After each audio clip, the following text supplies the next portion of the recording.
Good afternoon. Sridevi, can you see me now?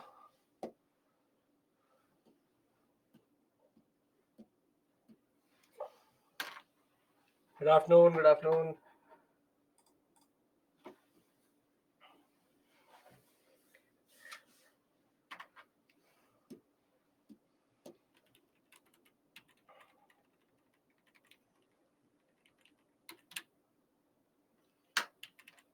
Good afternoon. Good afternoon.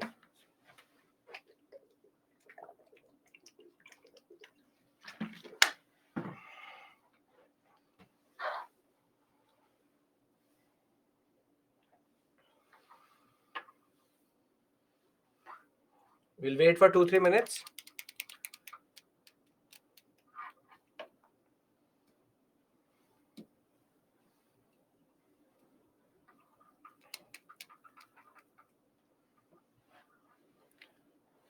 I have enabled the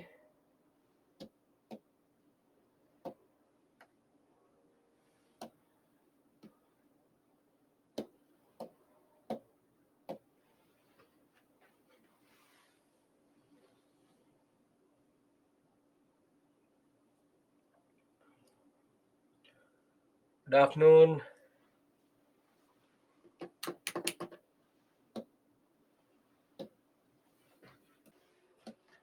Good afternoon. Good afternoon.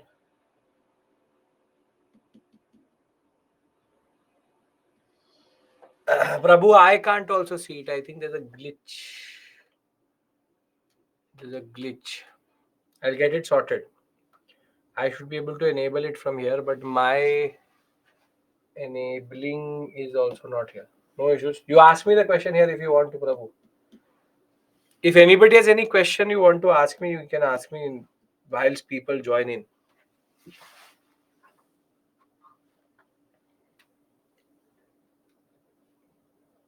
Good afternoon. Good afternoon. Wait one more minute.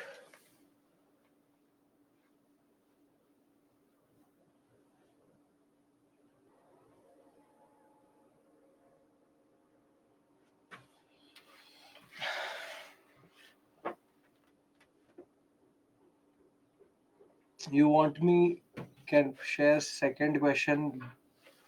Gandhi Tagore question you want to see.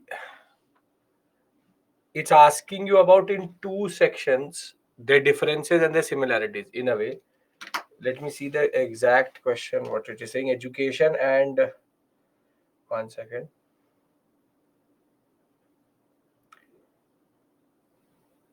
Difference between Gandhi and Rabindranath Tagore in approach towards education and nationalism. Now see, nationalism and education, two things are the basic things in which you have to divide them. First, this is not no world history question. It is very particular. Can we go with Tagore's views?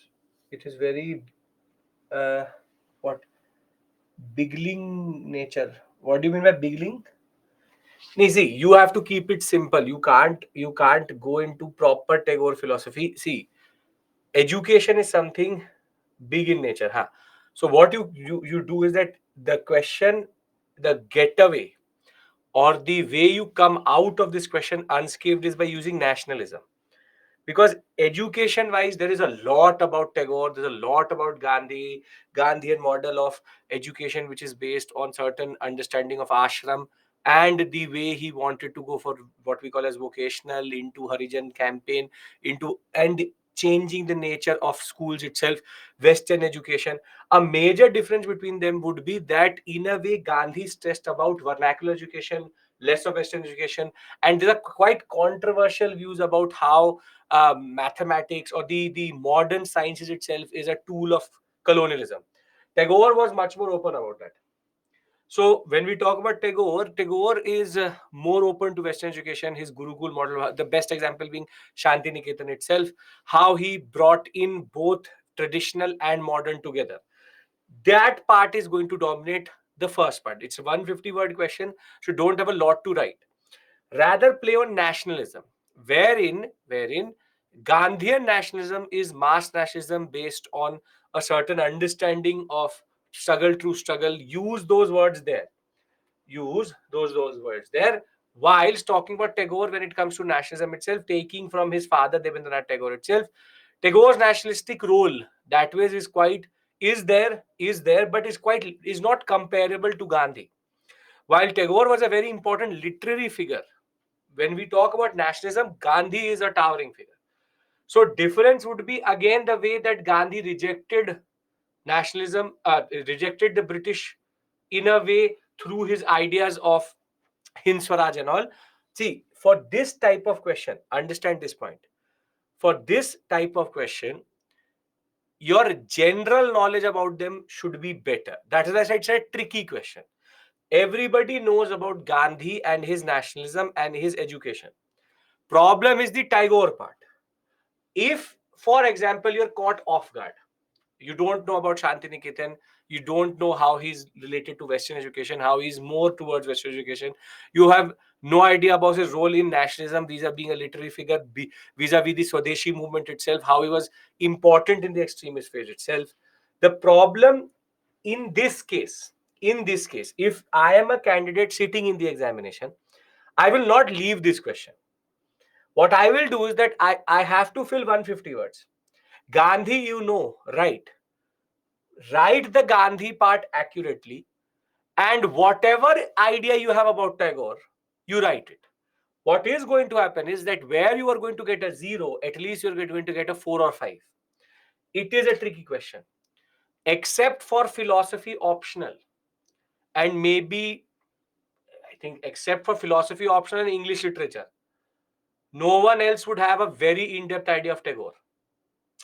If you want to read these things, there are small handbooks, introduction to Tagore, his understanding, but the problem is they're written from a literary perspective. This part you will not get quite a lot. His father played a very important role in creating the Tattvabodhi Sabha and was related to the Brahmo Samaj quite a lot. Tagore himself was more towards a literary. As I said, this question is tricky. If you want to go and write proper details about Tagore, nobody is going to write a good answer here. The student who writes a better answer in the sense of writing it in such a way that generic things also become true for Tagore, and knowing the fundamental difference between the two, which I think you would not know. You would need to read about Tagore, but why not write the Gandhi and get your marks and come out? How to read it will not then, but then how much reading it will not get end. See, Prabhu, see, what I understand your perspective, that there's no end to it. That you read Tagore, then you will read, for example, someone else, then they will give Gandhi this, Gandhi that. I get your point. That the simple point is that any combination can be asked. Gandhi, Subhash Chandra Bose makes sense. Gandhi, Nehru, Nehru, Subhash Chandra Bose, Gandhi, Dr. Ambedkar makes sense. This is out of the blue. They've asked Tagore. Even if there was something related to Tagore in the news, nobody is going to ask you a comparative question. The what we call as foolish part would be that you very simply make a table and then write Gandhi here and then Rabindranath Tagore here. Then though for sure you will get caught in the examination lying about something or randomly lining vague points. Rather write it in a way of what we call as point wise. Wherever you know about Gandhi, write that correctly, and understand one point. All of them have something in common, which is that they all have a certain zeal to remove the British. Their methods are different. And we know more about Gandhi than we actually know about Tagore vis-a-vis nationalism. So Tagore's name comes through vis-a-vis the Swadeshi movement. So you talk about the Swadeshi movement. Gandhi is throughout the movement itself. But when it comes to education, you know less about education of Tagore than actually you know about Gandhi. And therein, you would have to know about at least Shantiniketan. Shantiniketan we do reference to when we talk about Swadeshi. And when I will be teaching you, for example, Bharatnatyam, I will talk to you about how Shantiniketan, an institution started by him, was using or was a place of revivalism. If you can write Shanti Niketan, if you can write about his literary responsibilities, if you can write about his Swadeshi responsibilities, if you can write about how he is more towards Western education, your work is done. 150 words is not a lot of words. Understand this point. And there's Gandhi, and but the foolishness would be to make a table, which I know a lot of students would have done because they are programmed to do like that. Here, the smarter student will write a paragraph point wise based answer, and nobody is going to answer this. This is a point, Prabhu, and everybody has to realize and everybody has to understand. When you don't know a question, everyone else doesn't know that. There is nobody in who is giving this examination except for philosophy optional who would know about Tagore more than you would do. So here you have to be smart. That this is called street smartness. Every time there will be a tricky question. Every time there will be a tricky question. But it's about how you manage it. Are you getting my point, Prabhu? I understand your point that there is no end to these things. That if I'm doing this, I will have to do something else. But it is not true for just you, but for everyone else also. If you are reading about certain personalities, sure, it will help you. If you are not reading about them, then use the information to at least attempt the question. Most of the students will not attempt it or will make certain fundamental differences or mistakes which will make the examiner evident that he does not know about Tagore. There's a way of coming out of this without being caught, and that is the art of answer writing. That you have also done in your engineering, that you've done in your masters, in your BA honors, or B in your BTech, everywhere. So yeah, just write it like an essay. That's a very good point. Essay, in essay, do you know what you have to write? No. Once you get the topic, you just weave something around it. 150 word essay is not difficult. Not doing it is the problematic aspect here. Attempting the question, getting that 5 to 6, 4, whatever it may be, is worth it and has to be done. But in the exam, never attempt these questions first. Come to these questions in the end when you have time to do it, because you should not be jeopardizing your question which you know the answer for by attempting this question first. These should be kept in the end. When you have time, you've covered all the questions, you are making sure that you're getting the maximum in everything else where you know it. See, simple. 6 questions came. 6 questions came. One was difficult. What is the percentage? I'll do that, Prabhu. There's a glitch on my side. I'll get it done. Don't worry. What is the percentage? If 6 question came, one is difficult. What is the percentage? Come on, engineers. Can't be 1%. Can't be 1%. Prabhu, 17%. Somebody saying 10. 6 question came. One question is difficult. What is 1/6 into 100? What is this? How much is this? 100 divided by 6 is how much? 17. So 17% round off. If by the end of it, I will tell you, out of the whole paper, 100%, 25% questions are always difficult. Meaning 100 questions, 25 questions will always be difficult in prelims. They would be extremely hard. That way, the ratio is still very, very low. Out of 6, if you're getting 5 correct and 1 you're able to write an answer, your work is done. There is nobody in this world who attempts the whole paper 100% and knows everything. Don't do this mistake, because students chase papers. Don't chase papers. And I'll 110% predict right now. Now what will happen is all mocks till the next GS paper 1 will somehow have some combination. Gandhi Nehru, Nehru Bose, Ambedkar Bose, this Bose, that Bose. They will mix match. What they will do is that they will now create a trend in which they will chase the paper. What will happen is it will create pressure on you. Now you would need to know Bose, you would need to know Nehru, you would need to know Gandhi, Dr. Ambedkar, you would have to know Tagore. They will now start to add random people who will not be even related. Now see, UPSC could have given Periyar, but they didn't. They could have given, for example, Narayan Guru. They didn't. They did not pick up a pure social reformer. And that is why the question was difficult. They can't give it Buddha and Mahavira. UPSC is not that dumb. And they will never give you, make a difference between Buddha and Mahavira. Then so that is basically difference between Buddhism and Jainism. That's a very easy question. That is the easiest question about that. So what is the difference between Buddhism and Jainism? Totally different religions, totally different practices, totally different concepts. I'm having this conversation with you because I want you to understand the perspective from which the examiner made the question. He could have given a social reformer, but rather than going for a social reformer, he went for a straightforward literati, because Rabindranath Tagore is very important for the nationalist literature.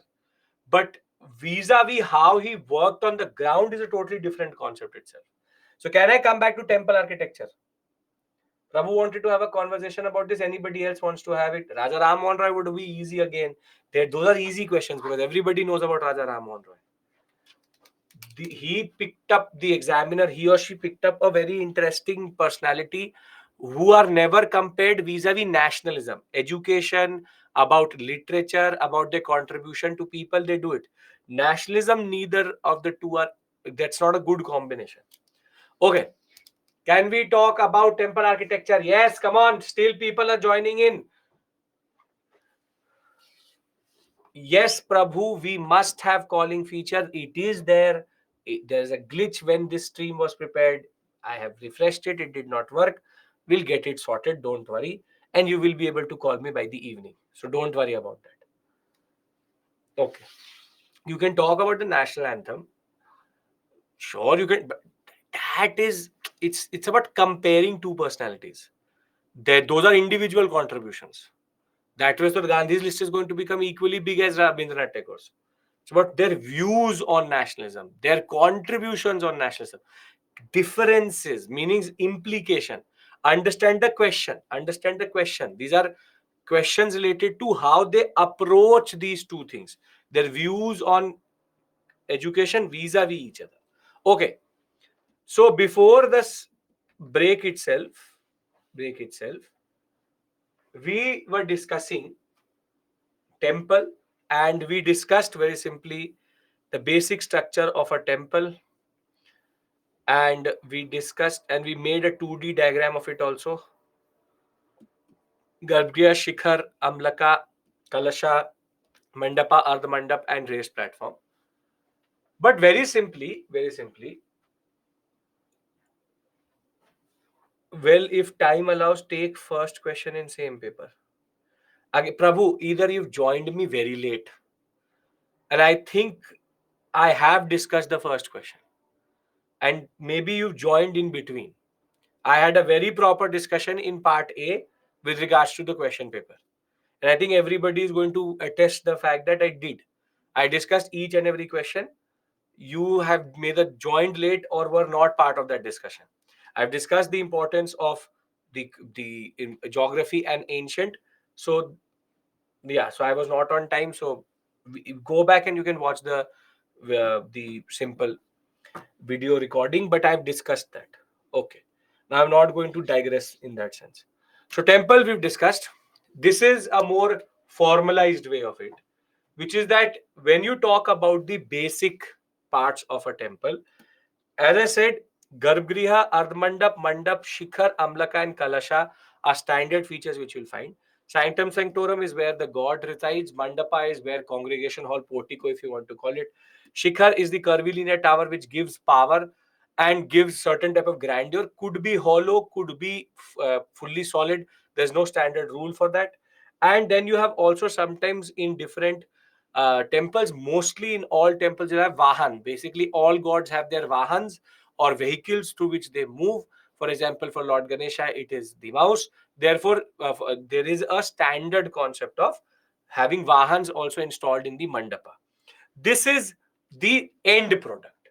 But UPSC, you need to know how did we come about it, which is the first question is, what are the components of the temple? Anybody has any issue in this question? Anybody has any issue in this question?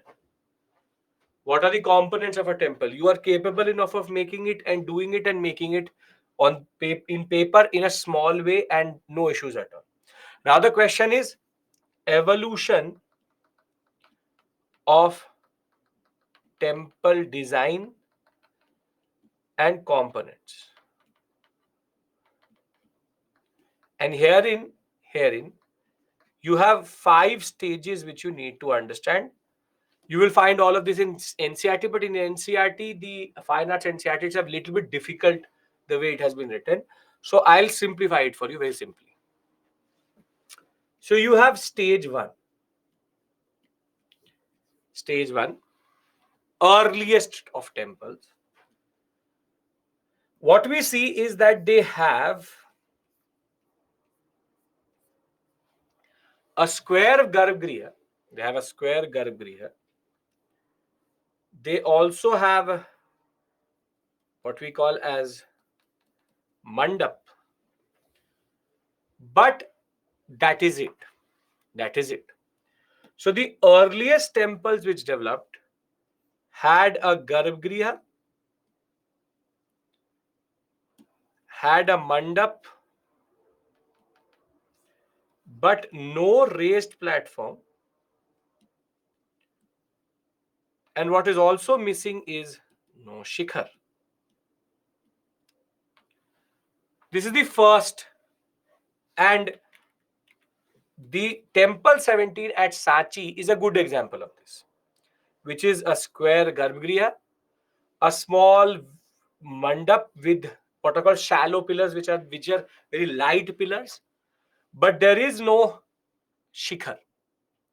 So it's a flat roof, square in shape, shallow pillars portico, which is mandapa, and it's on a low platform.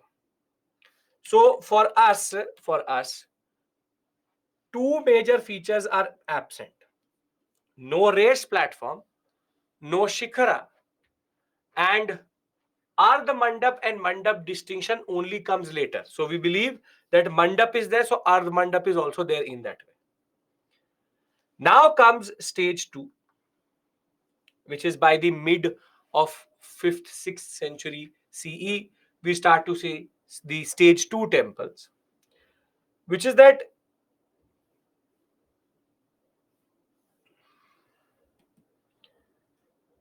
they have now developed a very important thing, which is important for our discussion.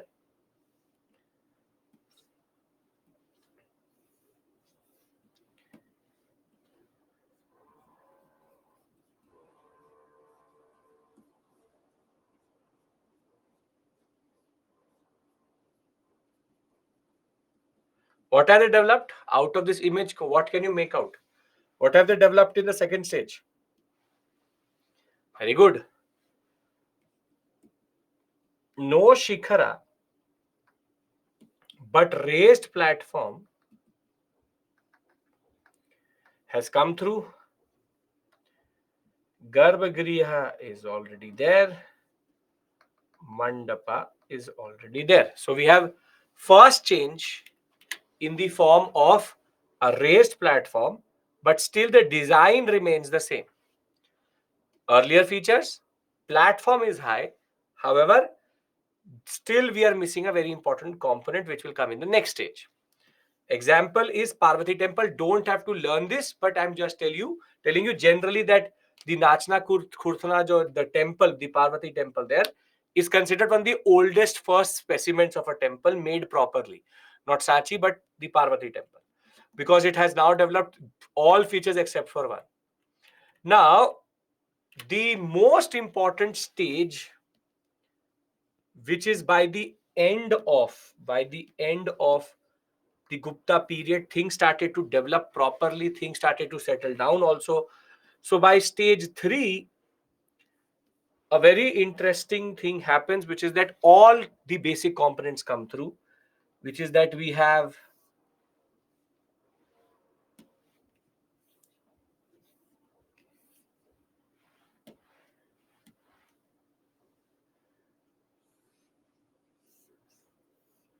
the raised platform. Over and above that, we also have the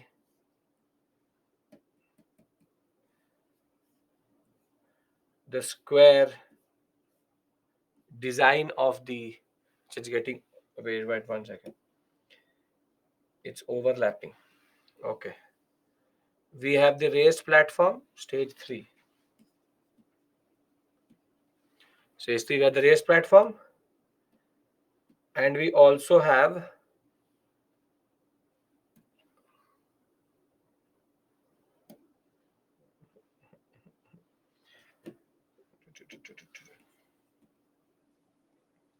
one second, raised platform, square, yes, very good, square, and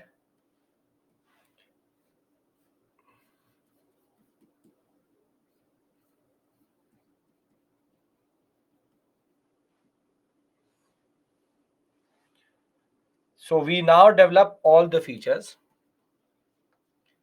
platform, shikhara, garbhagriha, mandapa. Stage 3 is that way is very, very important. See, kalsha and amlaka are later decorative patterns which develop in Nagara style. So we don't see them as fundamental elements. We don't see them as fundamental elements. Maybe they have been there, but destruction of the temple, wear and tear of the temple, generally wear and tear is where we lose these parts, so we don't know. So the simple point is we take these 4 as the basic features. Now, in stage 4, now they start to show off, in the sense that you have raised platform, but now the square, this was square garbhagriha, now becomes rectangular garbhagriha. Design of the garbhagriha changes, and therefore the shikhar has now become even bigger because of that. Everything else is already there. And by stage 5, they were really showing off, because now you have a circular garbhagriha. Everything else remains the same. Which is that by stage 3, we have shikhar, we have all the features, and we have panchayatan. I am coming to panchayatan, which what it means. And by stage 4 and 5, we have developed a rectangular design in the Ter temple at Sholapur. And by stage 5, we have reached circular garbhagriha. Now, stage 3 also has a very important concept. But before I do that, try to understand this point. No shikhar, no raised platform, only garbhagriha and mandapa. Thereafter, you get raised platform and you have mandapa and garbhagriha. Thereafter, you add the 4th most important component, which is the shikhar. And then you just play with the design of the garbhagriha. Everything else remains the same. This is the fundamental evolution where now anybody could make any type of temple. Anybody has any issue in these 5 stages of how things are added. Don't have to learn the name of the temples, just have to know how it has changed. If you understand this, I would then introduce what is called as Panchayatana. What is Panchayatan? Introduced in the period of stage 3. Till this point, everybody is following me. No issues? Come on. have to be more clear, because it will become more and more problematic as we go on. Yes? Clear? No issues? Okay. And I'll give you a table to consolidate everything. Now, what is Panchagyatan?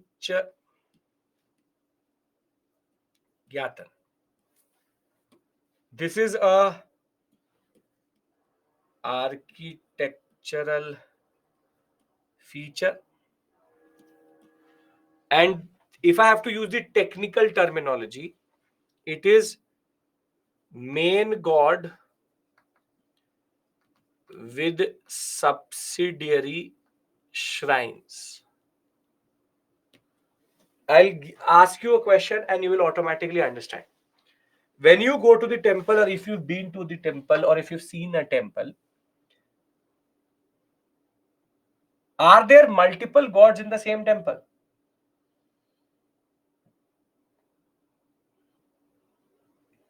Yes. For example, if you will go to a Lord Shiva temple, you will have Lord Parvati, you will have Goddess Parvati, you will have Lord Ganesha, you will have Lord Kartikeya, you will have Nandi, you will have, if you've gone to, for example, Lord Rama, so you will have the Ram Darbar, then you have Lord Hanumana, you will have multiple gods. But are they in the same place in the temple? Are they in the same place in the temple? No. So for example,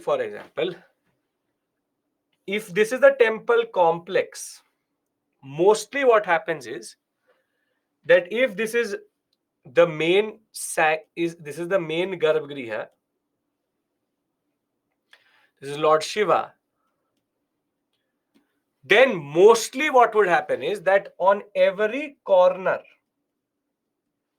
of the temple,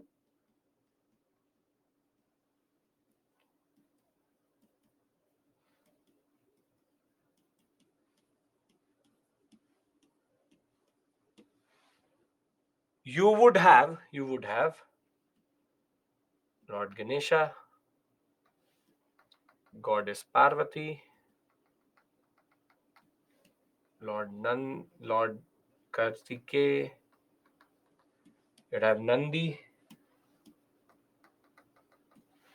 Now this is called Panchayatan.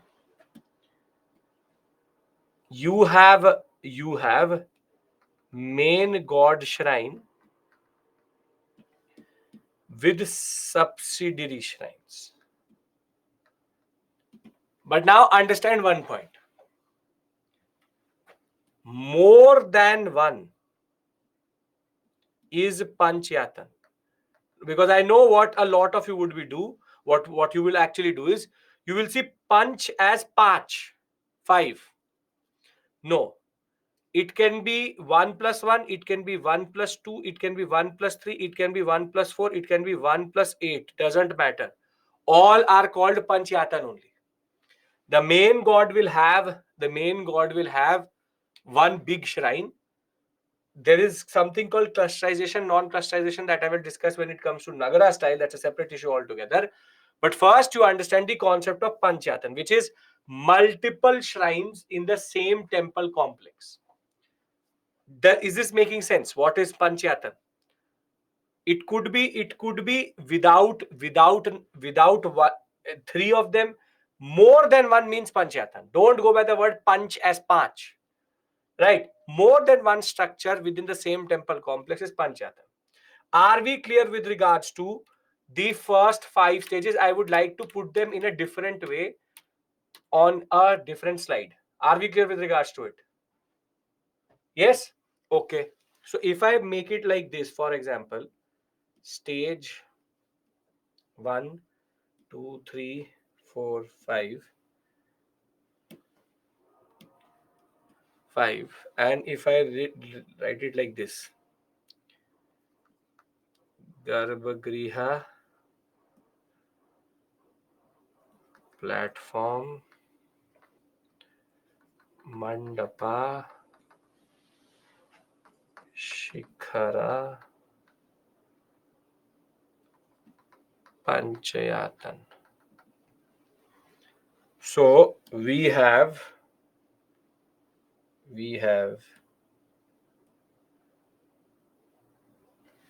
Garbhagriha Mandap is a raised platform. No Shikhar, no Panchayatan. We have in Garbhagriha, we have platform, we have Mandap, but we don't have these two. Then in 3, Garbhagriha, raised platform, Mandapa, Shikhar, Panchayatan. This is true for all of them.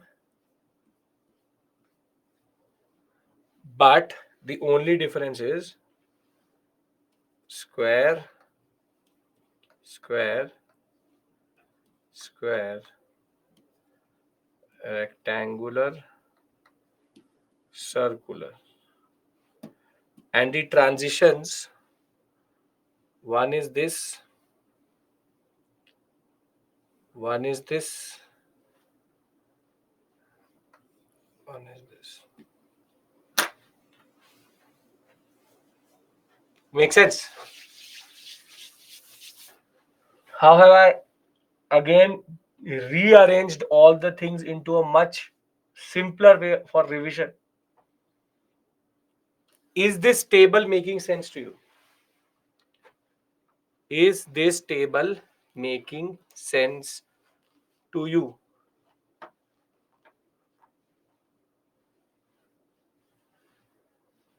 Yes? Okay. So Mandap, sorry, Garbhagriha Mandap, platform Mandap Garbhagriha, platform Mandap Garbhagriha Shikhar, rectangular, circular. 2, 3, 4 plus Panchayatan and 5 and 5 feature wise. If all of this is clear, I would now want to talk about Nagara style. Can I do that? Are we clear regards to this? Can I talk about Nagara?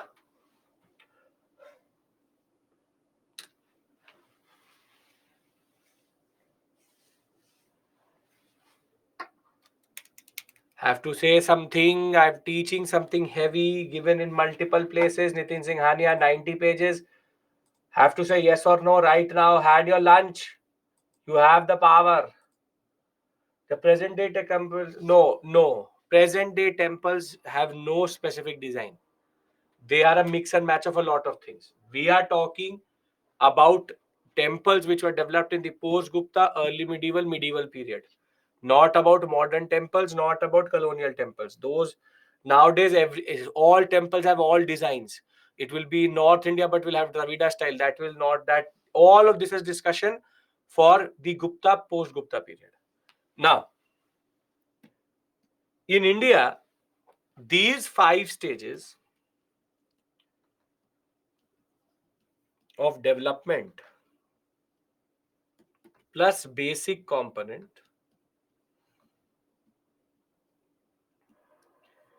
gave way to 3 types of designs in India. In North, in Central, and in South India. In North India, it is called Nagara style. In South India, it is called Dravida style.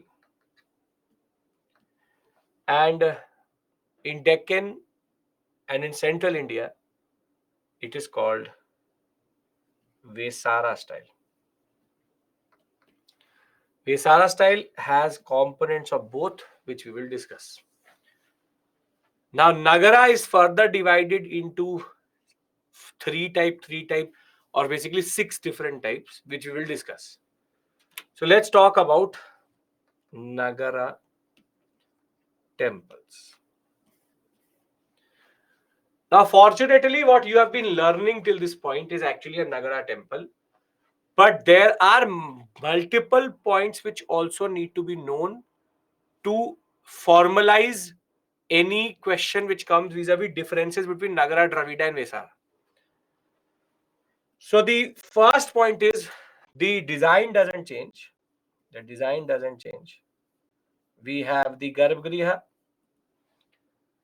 We have the curvilinear tower along with the Amlaka, and the Amlaka thereafter has the Kalasha on it.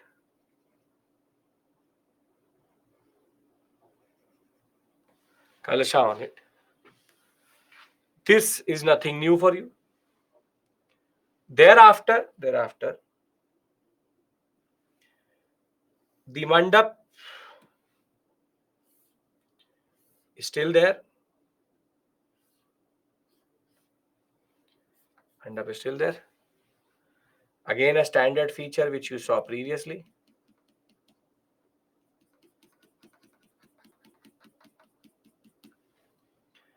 And very simply,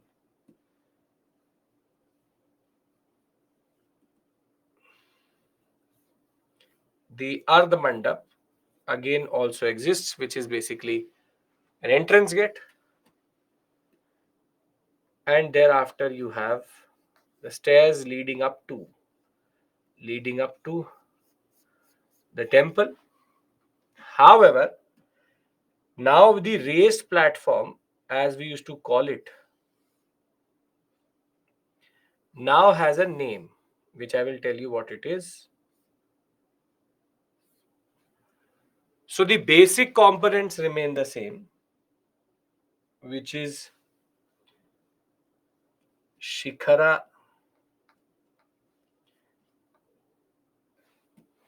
Garbhagriha, Amlaka, Kalsha,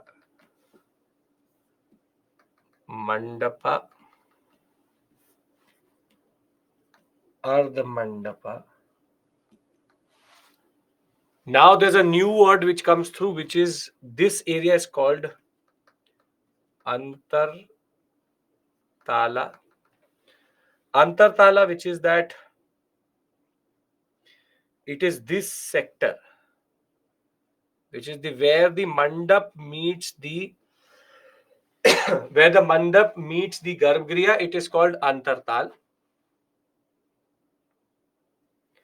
And now the new word which is there for the base, which is called Pitha.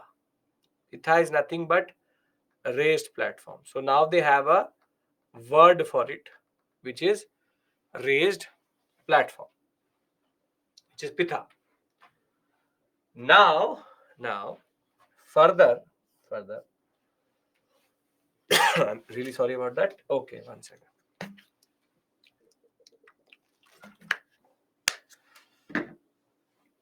Now there is other things which are also part of this whole structure. 1, 2, 3, 4, 5, 6, 7, 8. Anybody has any issue in these 8? Because then I will start to diversify. Anybody has any issue in this 8? No issue. Now, 9th point. No boundary wall. 10. No gateway to temple complex. Which means that these temples, and you will realize it if you will go to a very old temple, they don't have walls around them. They are open temples. It's open from all sides, and there's no gateway to enter the temple complex. There's no specific type of, because there's no boundary wall, basically there is no Torna and Suchi in the way that the approach to this temple is open. The approach to this temple is open. The temple entrance is called Ardha Mandap. That is not the problem. But if there was, for example, something here, a gate, it would then be very simply called a gateway. There's no gateway. Antartal is the point, the mandapa meets garbha griha. Antartal means intermediate.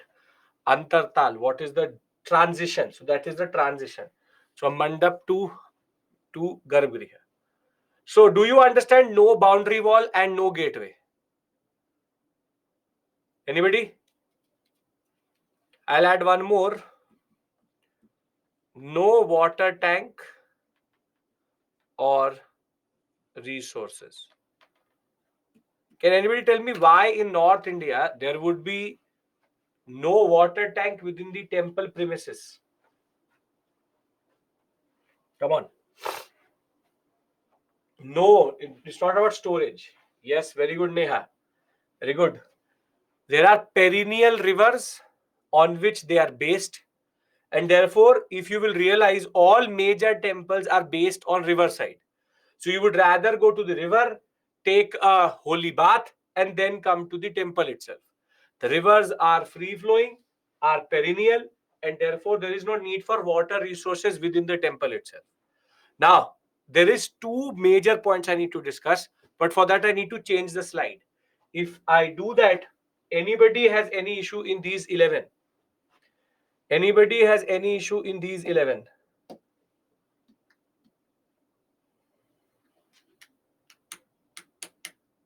Yeah, this temple is approachable from any sides. You can come from the north, south, east, west, not an issue. If you look at them, they look very, very grand structures. I'll show it to you. For example, look at this temple. This is a very good, this is basically Khajuraho temple. You see how it is open from all sides. There is no boundary wall. Kaju, can you see a boundary wall around this temple? Yes or no? You can see there's no wall which is around the temple, and there is no gate in front of the temple. It is open. It is open from all sides. Getting my point with regards to boundary wall and the gateway? Yes?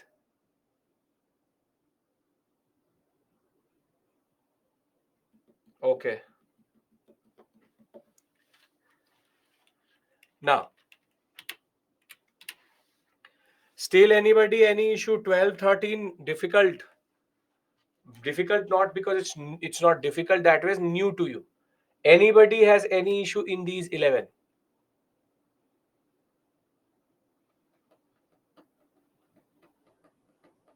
Samitai, clear? Okay. Now let's talk about 12 and 13.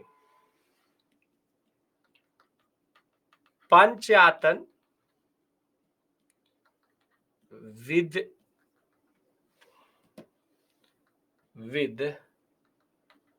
clusterization of shikhars. Panchayatan with clusterization of shikharas. What does this mean? See, there are multiple shrines. So what happens is that in these type of temples,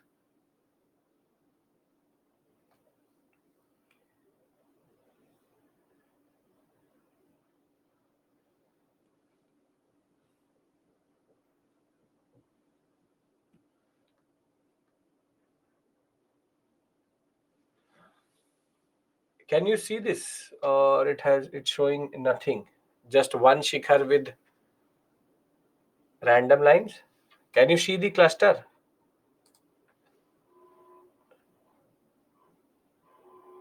Yes? No. One second. I'll make it again once. Well,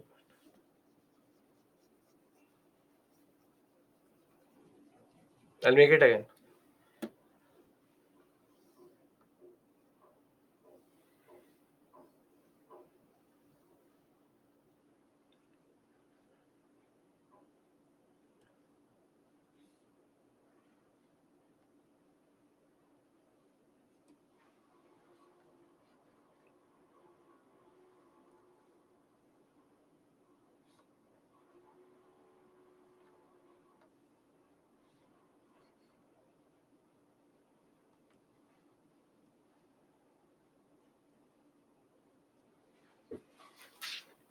If you go to, for example, you would have seen that Rishi Sunak image at the Akshardham temple. You've seen that image? Rishi Sunak image at the Akshardham temple. Yes? That is a very good example of what is called clusterization of shikhars.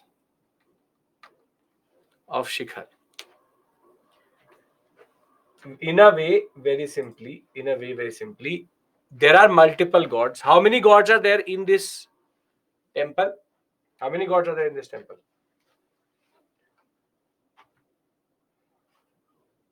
Very good. There are 1, 2, 3, 4, 5 gods. Which is the main god? Very good. 3. So, in Nagara style,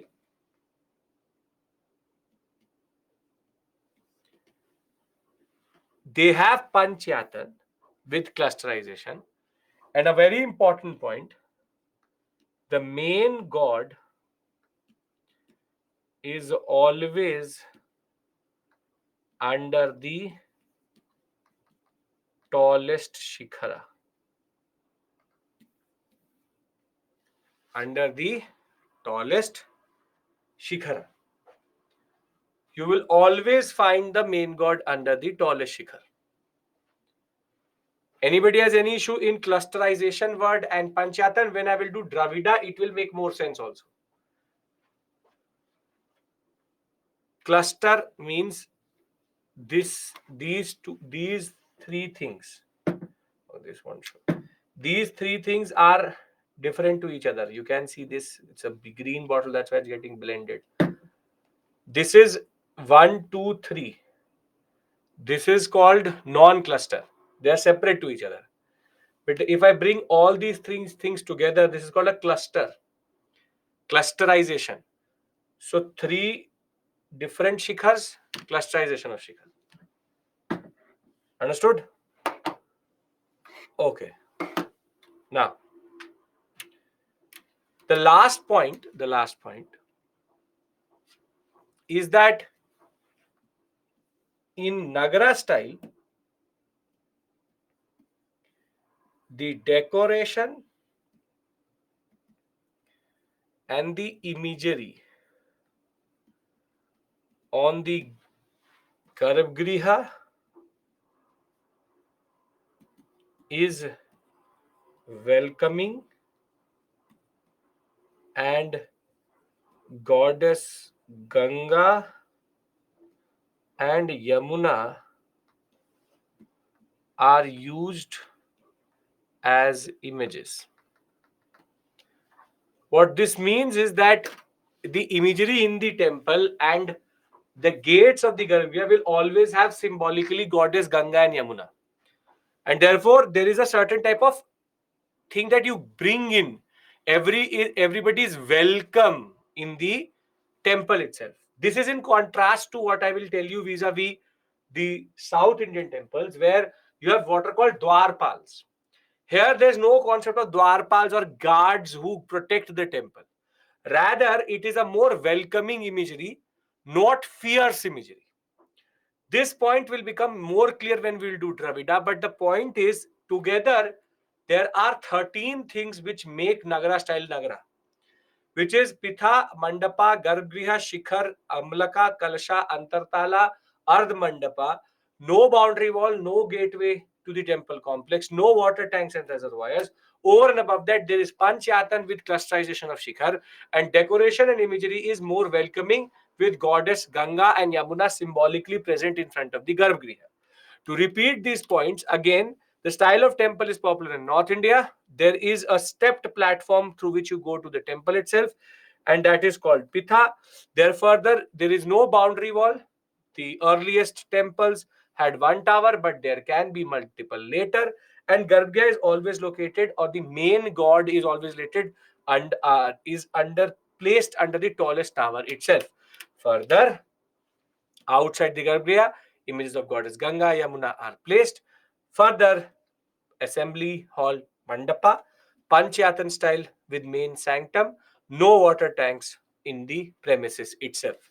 To show it to you again very simply, you have the pitha. Jagati is a word which is used specifically for the sub-genre of Nagara in not even sub-genre of Nagara. In a way, it is in Vesara where the Pitha becomes Jagati, which I will tell you. So we will use the term Pitha only. So you have Pitha, you have the Ardhamandapa, then you have the Mandapa, then you have the cutoff point between these two.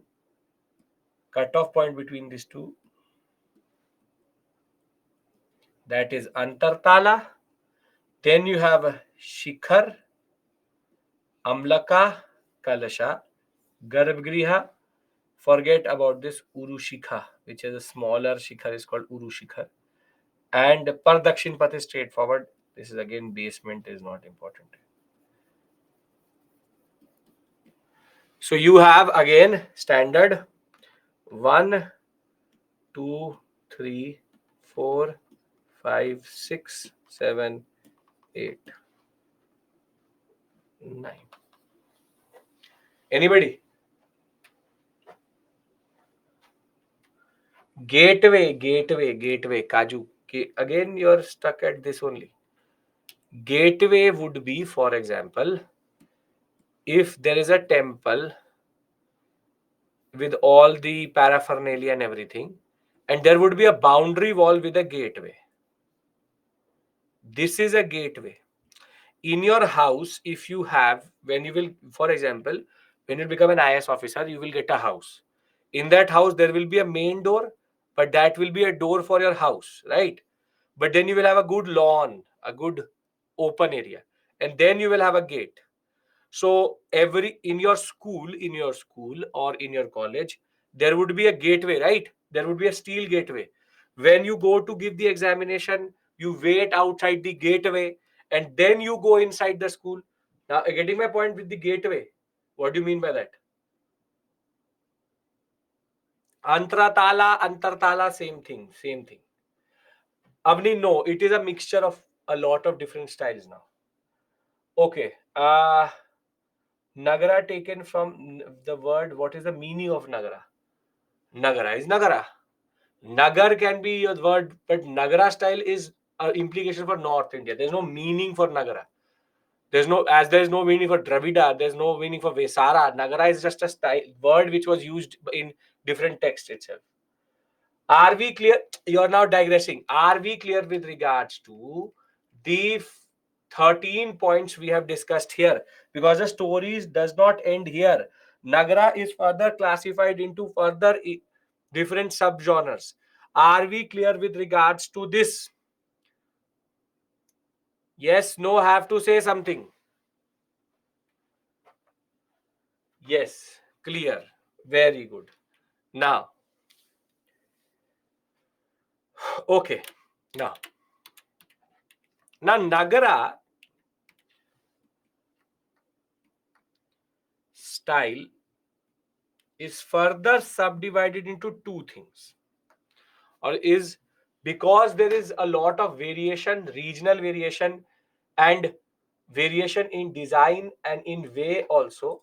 So you have Nagara, you have according to Shikhar, there is division into three, and according to region or regional variation,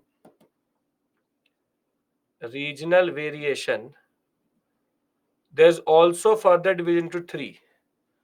According to Shikhar, it is called Latina, Famsana, Valabhi, and according to region, it is called Odisha, Khajuraho, and Solanki. So first we'll pick up Shikhar. So Nagara style All 13 points remain, but variation according to Shikhar. Now I want you to have both your hands free. We are going to do an pranayam. We have to do a pranayam. If you're holding your phone, if you're holding your tablet, if you're holding anything, both hands should be free. I've left my pen on the side. I need both hands free. Yes? Okay. Done? Done. Yes. Okay. Now take your hands like this and make this. Make this. This is pranayam number 1. Pranayam number 1. Both hands parallel to each other, but meet on the top. Meet on the top. This pranayam is called the Latina pranayam.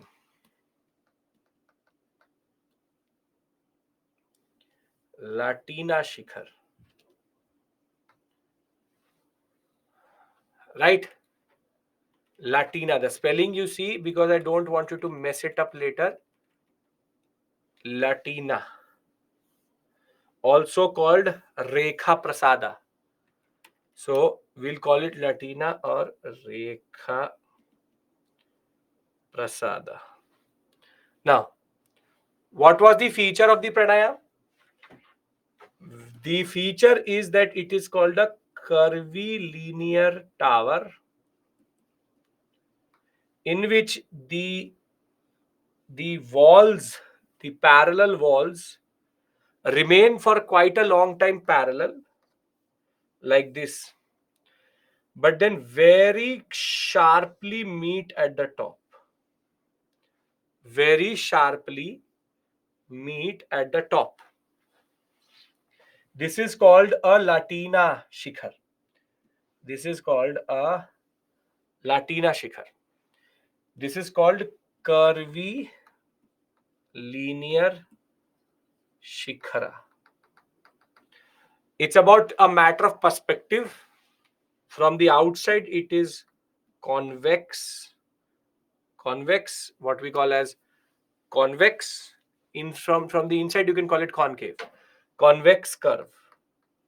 So it is bulging towards the out. Bulging towards the out, very quickly meeting at the top. This is called Latina.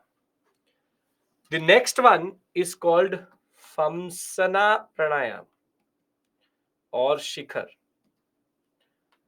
Again, both hands free. Till this point, everybody is with me. No issue. Latina. Okay. Now, again, both hands free. Right? Now, what I want you to do is that I want you to open your palms and meet it like this. Now, your hand should curve inward. This. This is Famsana. This is Latina. Famsana, Latina. Famsana, Latina. Famsana, Latina. Latina is when it meets quickly on the top, curvy linearity. Famsana is when the base is a little bit more broader and there's a concave shape. And tell me, will a Latina be taller or a Famsana be taller? Come on, tell me. Latina taller, Famsana taller. Latina, because Latina you can have parallel and then meet. You can see it for yourself. Here it is reaching till this point. But if I do it like this, it goes down. A Latina will always be taller. A Famsana will always be lower. Famsana, very simply, are mostly in a way stepped.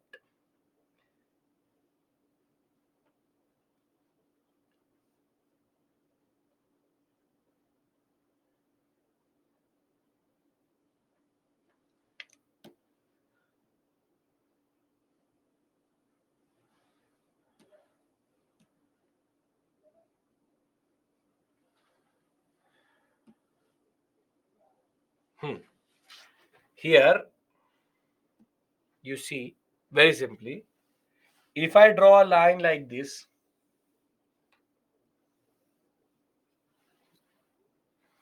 concave curve, square base, and stepped.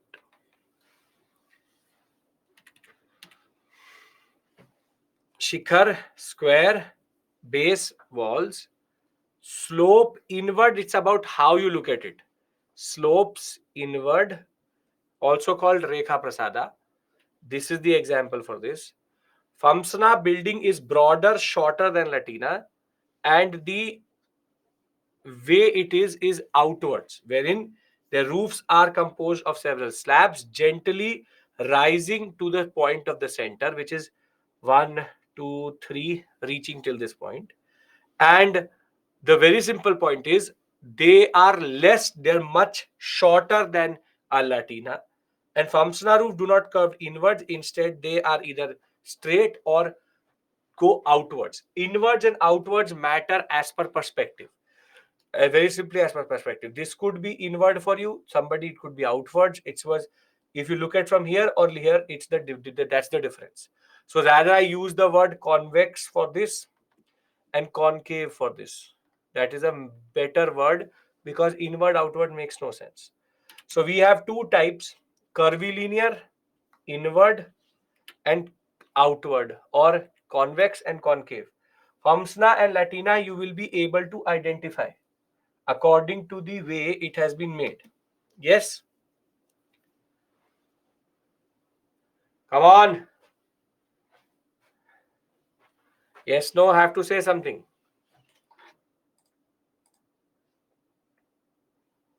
Yes, okay. Now, the last type is called Valabhi style. And you can remember it like this also. Your pranayams will help you. Latina, Famsana, Latina, Famsana. Latina, Famsana. Shushmit, you want to see photo once again. Latina, Famsana. Happy, Shushmit? Satisfied?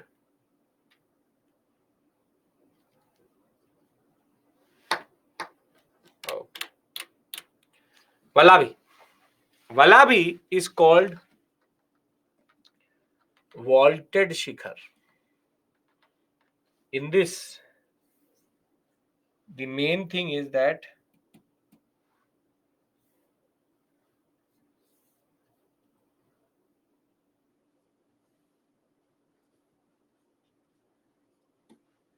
one second.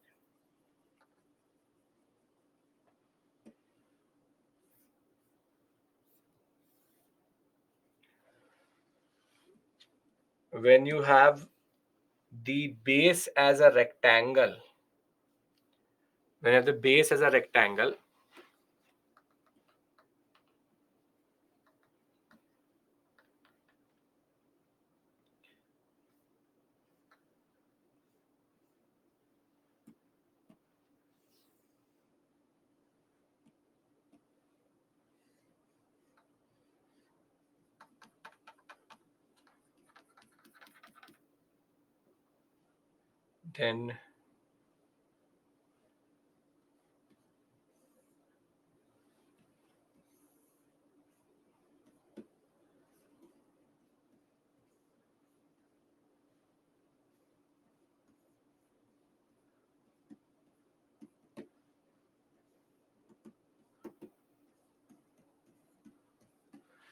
this is called Valabhi.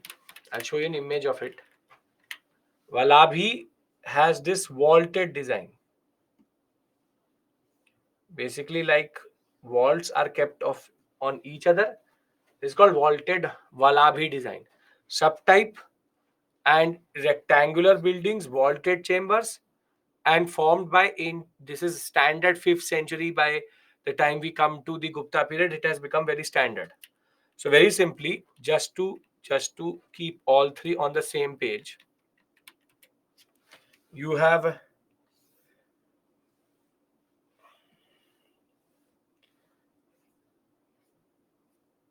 Latina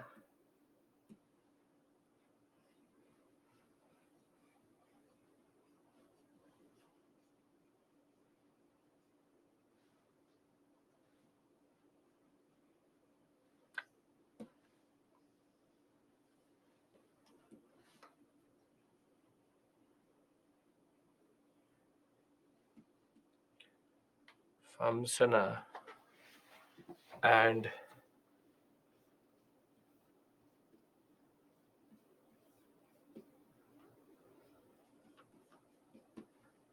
Valabhi.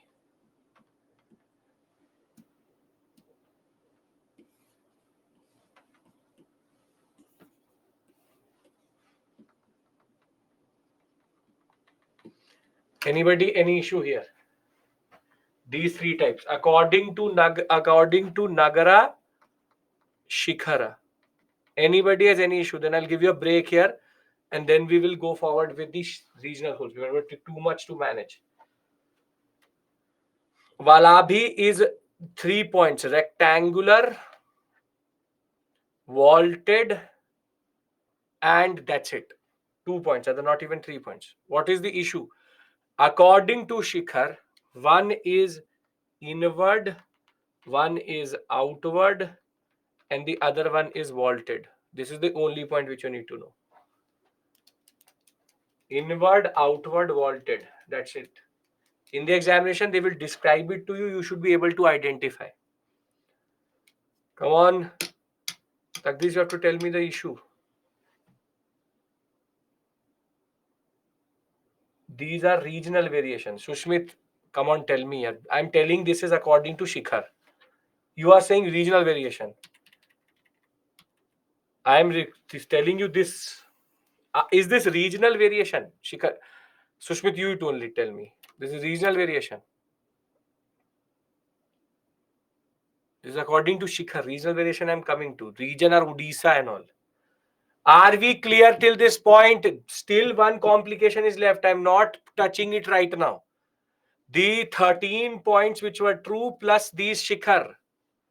Anybody has any issue? Yes, no, have to say something. Then only we take a break.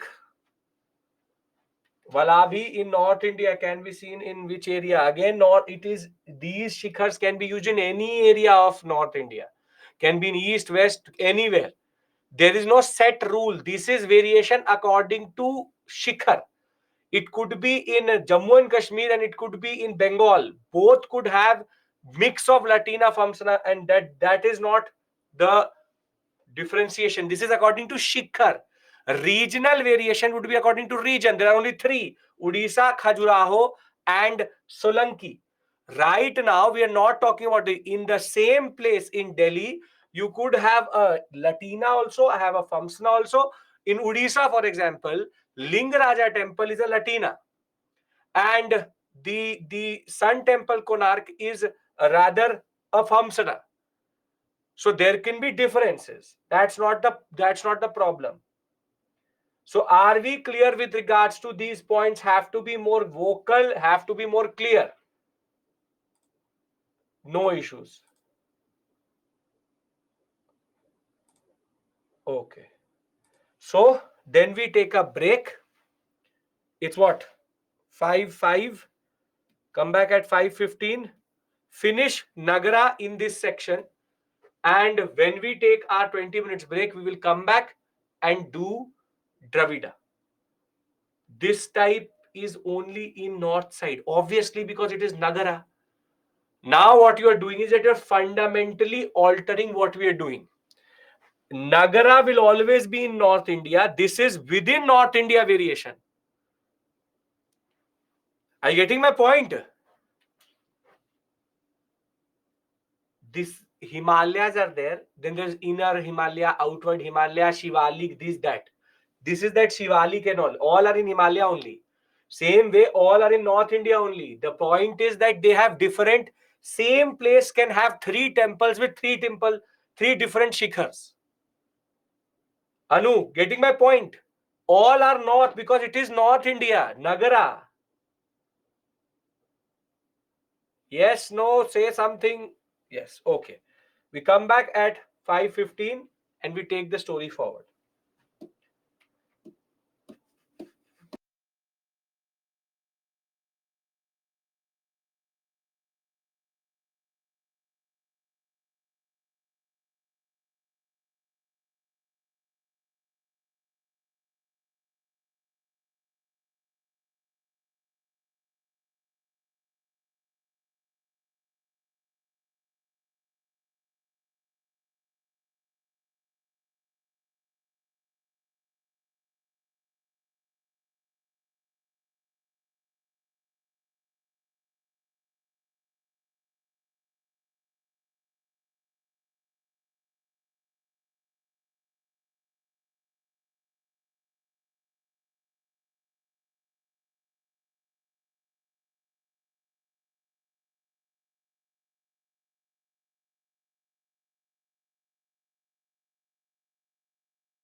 No, Gayu, the class has not ended.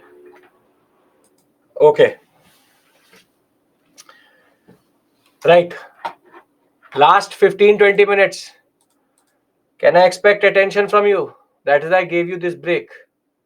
Could see the fatigue because somehow Shikhar is now becoming region.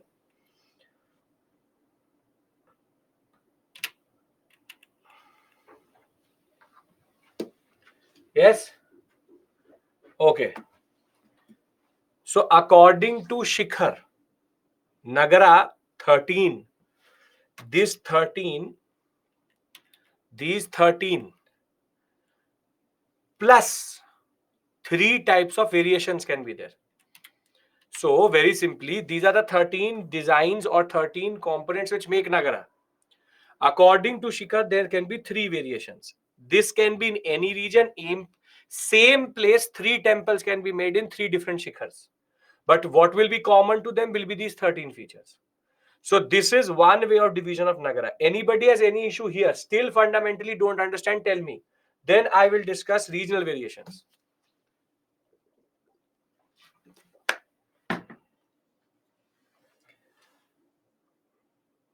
Okay. Now according to regional variation, Nagara style can be divided into 3 regions. One is called Odisha school. The concept of school is very simple. You all come from, for example, CBSE board or ICSE board or from a regional board of your state. But same syllabus was there, but schools were different. Same way, this is your school and this is ICSE, CBSE or Karnataka board, whatever board, and this is your school. So the basic concept remains the same, but there's little bit of variation. In your school, science is taught well. In some other school, humanities is taught well. In some other school, mathematics is taught well. So very simply, school is that there is no fundamental difference, but there can be little bit of differences. For example, Odisha school is a school within Nagara style. Why? Why? Because there are 3 things which change. The word Shikhar is replaced by a word called the word Rekhadul. Where did they get the word Rekha from? Have we used the word Rekha before this? Very good. Latina is called Rekha Prasada. So, Rekhadul. The Mandapa word Mandap becomes Jagmohan. Concept exactly same. The words change.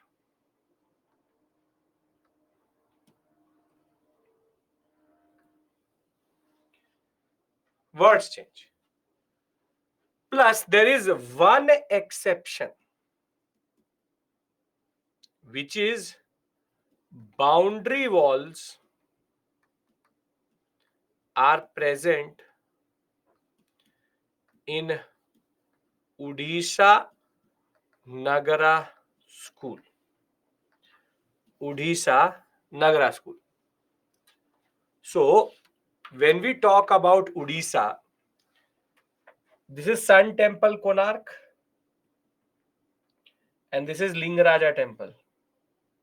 Can anybody tell me Sun Temple Konark which type of Shikhar?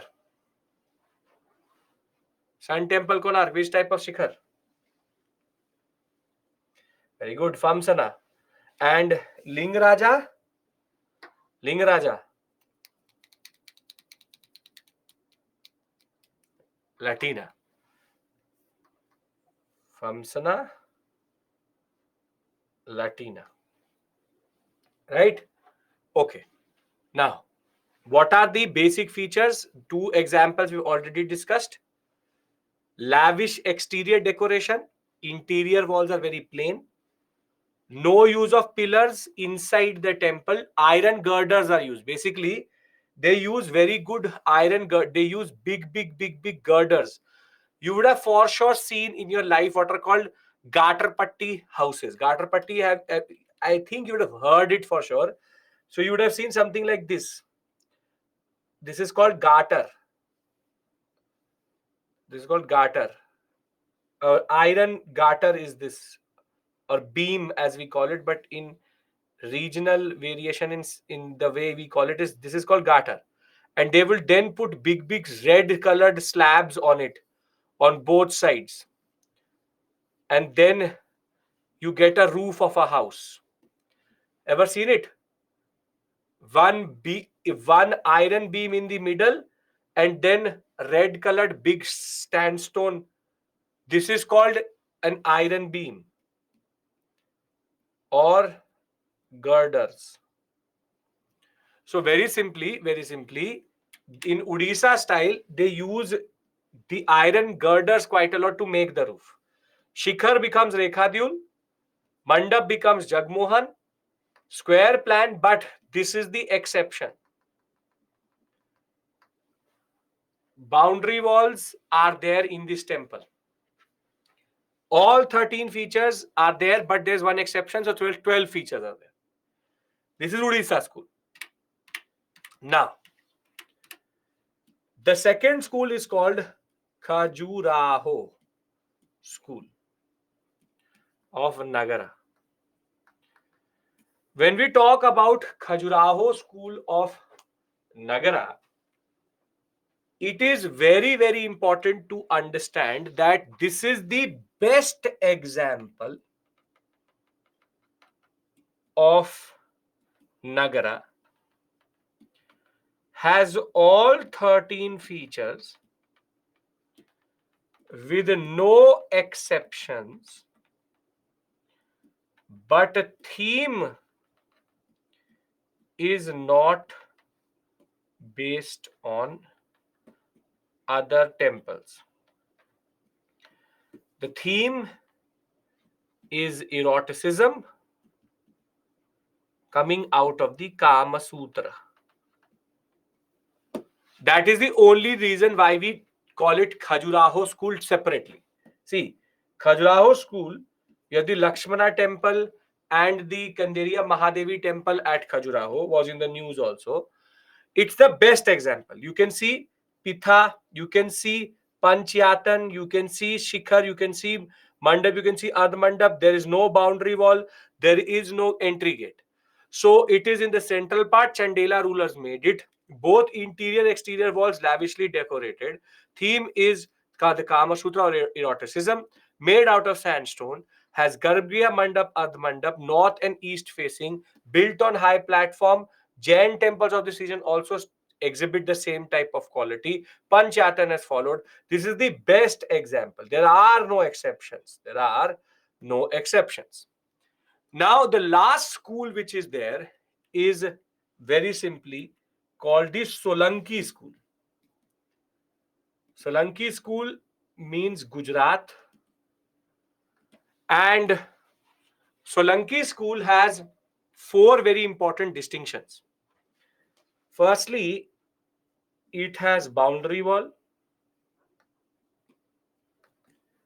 it has water tank, exceptions. Exception. Why are you mentioning it as Khajuraho school and not temple? Khajuraho temple is nothing. Khajuraho temple complex is there because it is based in Khajuraho. Within Khajuraho temple complex, you have Kanderiya Mahadevi temple and Lakshmana temple. So Nitin, you are confusing the place Khajuraho with the temples which are there in Khajuraho, which are called Khajuraho temple complex. And the school is called Khajuraho because it is based on the temples which are found in Khajuraho. Make sense? Peters, come on. Nitin. No, did not make sense. Acha, I'll tell you. How do I tell it to you? There's a place called Khajuraho, and there are 2 temples. Lakshmana temple, Kendriya Mahadevi temple. This whole thing is not called Khajuraho temple. They're called Khajuraho temple complex. You may call it Khajuraho temple, but Khajuraho temple is nothing. Khajuraho temple is these two temples. This is called Khajuraho temple complex. So if I have to call it a school, I will call it Khajuraho school, right? Now does it make sense? Khajuraho is a place. ठीक है. Solanki school, Solanki school. Boundary wall, water tank, but one of the most beautiful water tank because they have step wells, which are called Surya Kunds, because they have an habit of making what are called sun temples. And the next three is that they also have an entry gate, which are called Torana,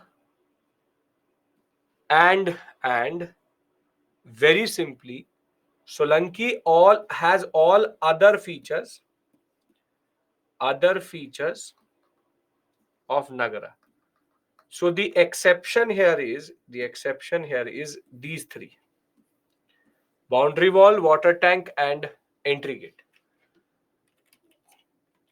Sun temple, Solankis made a lot of them, prevalent in Gujarat, Rajasthan.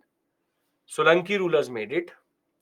Mostly their temples are devoid of a lot of carving, but Modera is a very good example of the Sun temple itself, made by Bhima I.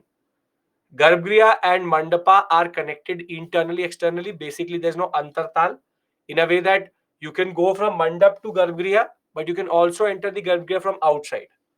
Then decorated gateways. This word is picked up from which religion? This word is picked up from which religion? How to learn so much information? Gayu, I'll tell you, don't worry.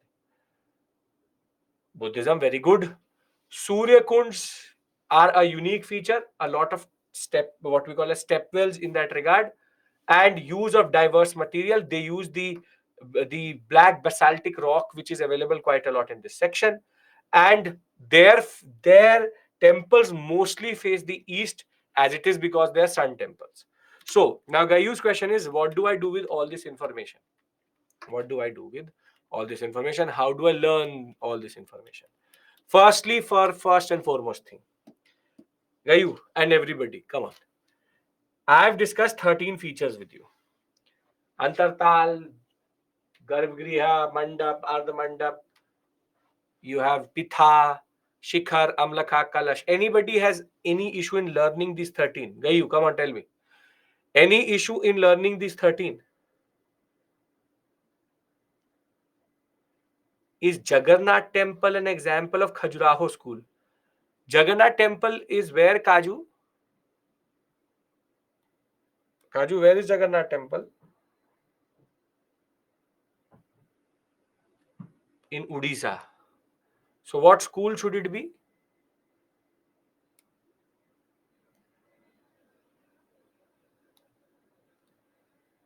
What school should it be? I want to hear from Kaju's. Kaju, what school should it be?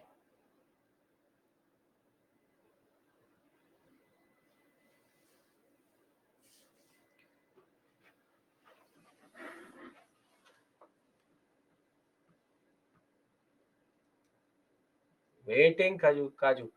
Nitin, you said Khajuraho. Why?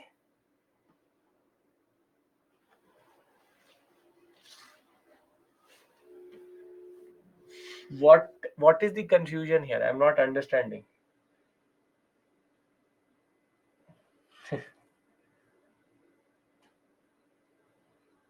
So Nitin, as it is in Odisha, it should be called Khajuraho. Where is Khajuraho, Nitin? Where is Khajuraho?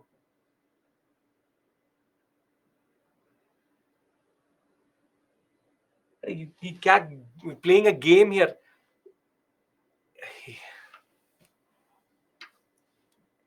Khajuraho is in MP, not in Odisha.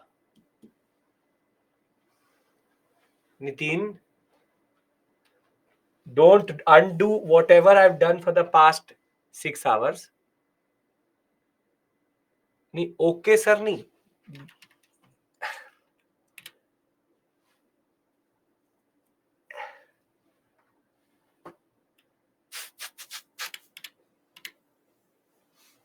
You understand what you were saying, Nitin? Because I don't know how to.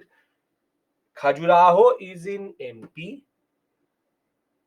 Odisha is in Odisha. Solankis is Gujarat and Rajasthan. That is why the regional variation, right? Are we all clear? What are we doing here? I'm not getting. What is the conversation?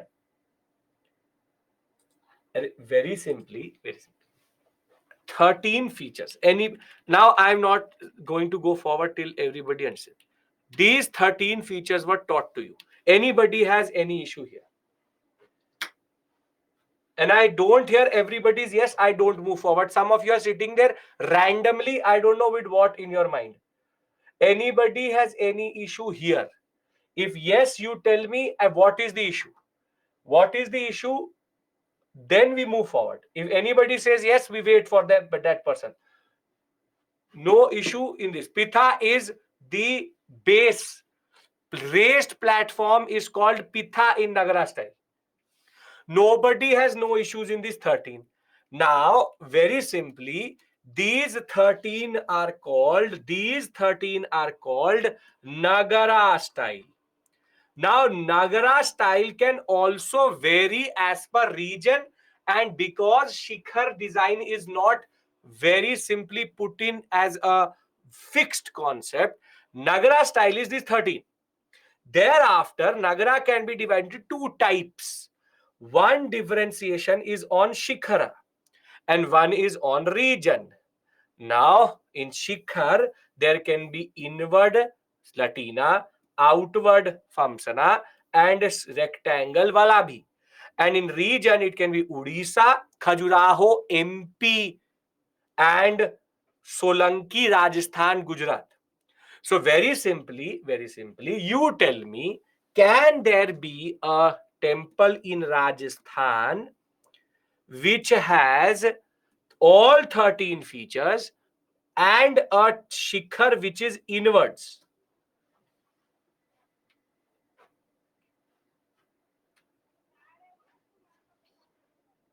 What will we call this temple? Has all 13 features, has an inward temple, inward.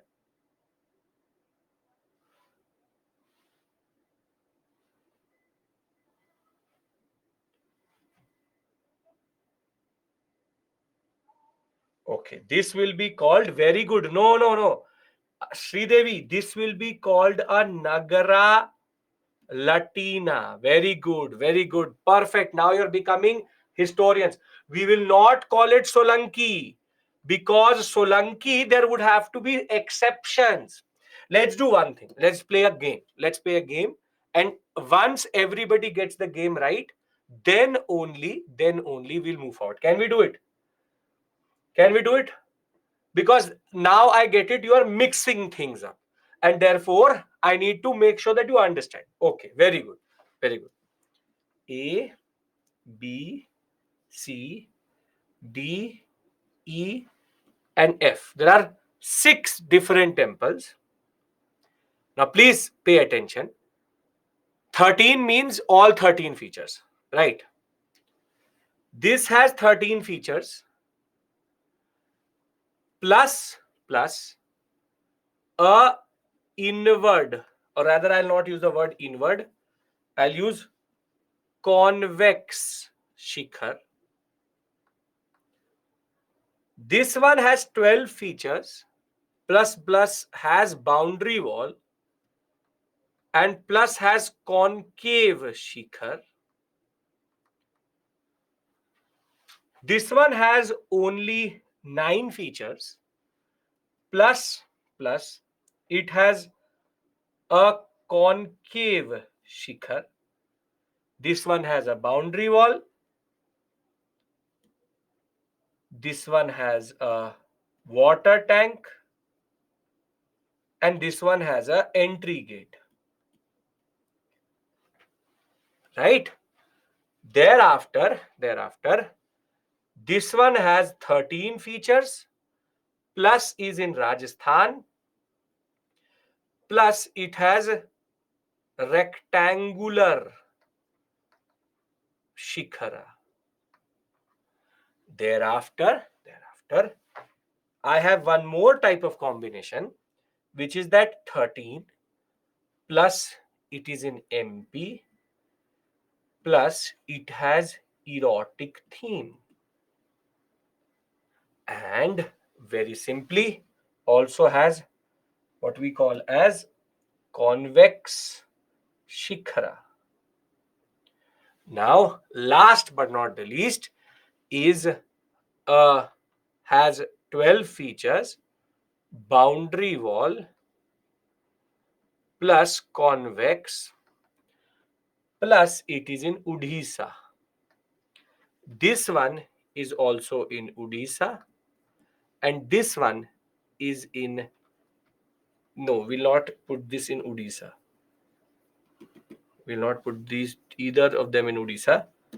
This is in Bengal, this is in Haryana, this is in Ahmedabad, this is in Puri, this is in Rajasthan, already written, this is in MP. Now tell me, I'm going to push a poll to you. I'm going to push up a poll, can't be there too many options. Tell me, what is A? What is A? Don't rush. Don't rush. Don't give me all answers. Give me what is A. It is a very good Nagara Latina. Anybody has any issue in understanding why we put this as Nagara Latina? No? Very good. Now, what is B then?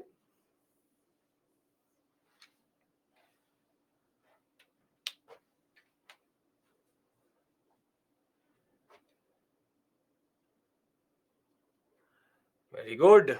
Good, Avni. Very good. Very good. Picked up. Sridevi, location is wrong. Trupti, very good. Very good. Very good. Very good. Anu, there needs to be 3 features I'm looking for. I know it is Nagara. Obviously, I've taught you Nagara only. I know it is Famsana. But I'm trying to teach you something. It is also what? It is also Odisha school.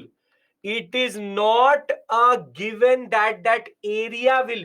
It's a Odisha school. Odisha school design can be also there in Haryana. Understand this point. The feature matters. What feature is it exhibiting?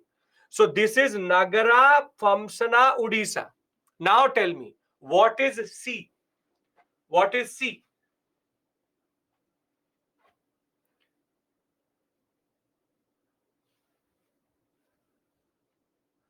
Okay, very good. This is Nagara Solanki Famsana. Very good. Now, let's come to F. What is F? What is F? F.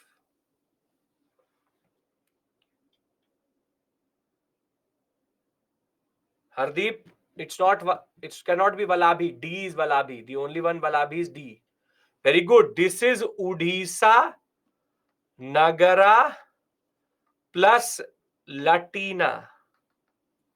Convex it is written. Convex. Convex. Yes, very good.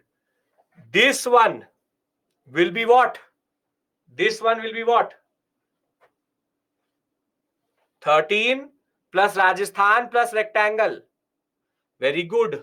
Only Nagara plus Valabhi. Location does not matter because it is exhibiting all. And this is Nagara Khajuraho Latina. Now you get it why Khajuraho is a separate school, because for that you need to have erotic theme. Now does it make sense? Don't your nobody is asking you to do this. Nobody is going to give you a CSAT question like this. But what I want to prove between B and F is schools are not linked to location only. It is about features. It is about features. So Odisha school features may be exhibited in Haryana also. We call them schools because they were developed in that region. Nitin and Kaju, are you getting my point? You need revision. Obviously, you need revision. That's not the point. The point is very simply, are you getting the application of this knowledge? So, what I want from you very simply is next time when you go out to the temple where you go and worship, check what features it is exhibiting. That is how you revise. Understand this point. Odisha school is a certain set of features that can be exhibited all across India, but it's a regional school which may have been replicated. Same way, Solanki school can be replicated other places also, and Khajuraho can be replicated. If it has all 13 features and does not have the quirks, it is Nagara standard. But you can see everywhere we have a certain type of Shikhar for sure. Shikhar will always be there, component will always be there. It is only the regional school component which actually will vary as per features exhibited.